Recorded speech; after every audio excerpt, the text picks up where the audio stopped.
দর্শক, আজকে আমি এই চাচার কণ্ঠে একটা বাঁশির সুর শুনবো, আপনারাও শুনে যান কেমন লাগে।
ও চাচা, অনেক সুন্দর হয়েছে আপনার বাঁশির এটা।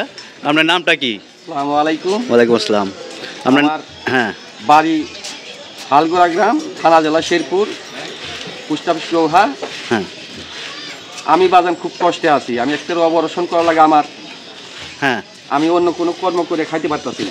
আচ্ছা এই এ- একটা কর্ম জানা, এই কর্মটা নিয়ে আমি চলাফেরা করতেছি। এই বাঁশি বিক্রি করে আপনি চলতেছেন? বিক্রি করি, আমি চলতেছি। আচ্ছা বেশ ভালোভাবে চলতেছে না, আমি খুব কষ্টে জীবন যাপন করতেছি। আচ্ছা যদি আমার কেউ আমার এই শারীরিক অবস্থার জন্য কেউ সাহায্য করতে চান, হ্যাঁ তাহলে আমার আমার একটা নাম্বার বলে দিয়েছি। হ্যাঁ মোবাইল নাম্বারটা একটু বলে দেন। 16520915। আচ্ছা আরেকবার বলেন। বলতেছি 01716520915। আচ্ছা ঠিক আছে, এই নাম্বারটা আপনার সবসময় আপনার কাছেই থাকে এই নাম্বারটা। আচ্ছা প্রিয় দর্শক, আপনারা দেখতে পাচ্ছেন একজন অসহায় ব্যক্তি। যদি আপনারা মনে করেন ওনার সাথে যোগাযোগ করবেন, এই নাম্বারে যোগাযোগ করে তার সাথে কথা বলতে পারেন। সবাইকে ধন্যবাদ, আসসালামু আলাইকুম।